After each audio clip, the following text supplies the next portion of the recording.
अजीज़ तलबा, कल हमने जो टॉपिक पढ़ा था कास्ट ऑफ गुड्स सोल्ड था कि मैन्युफैक्चरिंग कंसर्न में कास्ट ऑफ गुड्स सोल्ड जो है वो हम किस तरह कैलकुलेट करते हैं।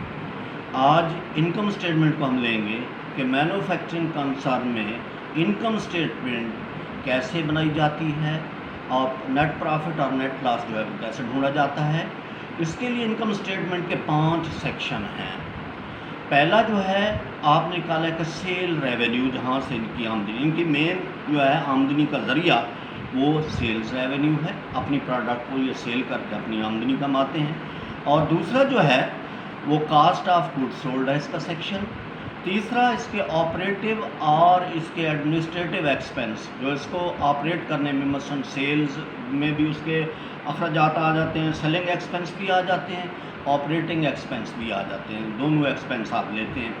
और चौथा जो है वो अदर इनकम है। और पांचवा अदर एक्सपेंसेस अगर हैं तो वो है। उसके बाद आपको मालूम हो जाता है कि हमें नेट इनकम हुई है और नेट लॉस हुआ है साल के आखिर में। आपने जब इनकम स्टेटमेंट बनानी है या cost of goods sold calculate करना है या आपने कोई भी अकाउंटिंग का कैलकुलेशन करनी है, कोई भी अकाउंट बनाना है, मैंने आपको पिछले साल में बताया था कि सबसे पहले इसकी हेडिंग बनाई जाती है। हेडिंग 3 लाइनों पर मुश्तमिल होती है।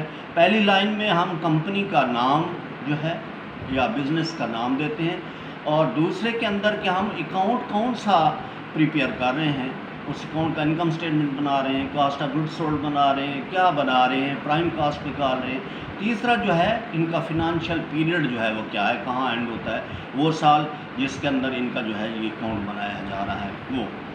तो इनकम स्टेटमेंट बनाने के लिए सबसे पहले आप सेल्स रेवेन्यू को लेते हैं, नेट सेल लेते हैं। अगर रिटर्न वगैरह है वो आप निकालना जानते हैं, नेट सेल लेंगे जो इनकी आमदनी हुई है, उसमें से हम कास्ट ऑफ गुड्स सोल्ड को निकाल देंगे तो ये हमारे पास ग्रास इनकम आ जाएगी। क्या आ जाएगी? ग्रास इनकम आ जाएगी। ग्रास इनकम में से जब हम ऑपरेटिव या एडमिनिस्ट्रेटिव एक्सपेंस को निकालते हैं, जिसके अंदर मैंने आपको बताया है सेलिंग एक्सपेंस भी हैं और ऑपरेटिंग एक्सपेंस भी हैं, यानी कि सेल्स डिपार्टमेंट के एक्सपेंस और जो ऑपरेशन में बैठे हुए हैं या एडमिनिस्ट्रेशन में बैठे हुए हैं उनके अखराजात जो हैं वो उनको मिला के हम इसमें से निकालते हैं तो ये हमारे पास जो है gross of income from operation आ जाती है। ग्रास इनकम के बाद क्या है, हमने इनकम फ्रॉम ऑपरेशन निकालनी। अभी तक हमारी नेट इनकम नहीं है या नेट लॉस हमें मालूम नहीं हुआ। इससे इनकम फ्रॉम ऑपरेशन या लॉस फ्रॉम ऑपरेशन दोनों चीज़ें आ सकती हैं। लॉस भी हो सकता है, इनकम भी हो सकती है। उसमें अगर आपके पास अदर इनकम है और अदर एक्सपेंस हैं, अदर इनकम को आप जमा करते हैं इस आमदनी के अंदर। अगर आपको आमदनी हुई है, ऑपरेशन इनकम हुई है, तो अदर इनकम को इसके अंदर जमा कर देंगे। अगर आपको पहले लॉस हुआ खड़ा है तो अदर इनकम उसमें से लेस करेंगे, ख्याल रखना है। तो अदर इनकम जब हम जमा करेंगे तो हमारे पास ये अभी तक क्या आएगा कि ये अदर इनकम जमा करके ये हमारे पास नेट इनकम आ जाएगी या नेट लॉस आ जाएगा। अगर हमारे अदर एक्सपेंस हैं तो उनको हम उसके अंदर जमा कर देते हैं। तो इस तरह हम अपनी इनकम स्टेटमेंट प्रॉफिट और लॉस जो है साल के आखिर में ढूंढते हैं। और आप इसकी एक 7 नंबर जो है एग्जाम्पल है, आप उसको चेक करेंगे और इससे आप एक्सरसाइज से भी सवाल हल करें।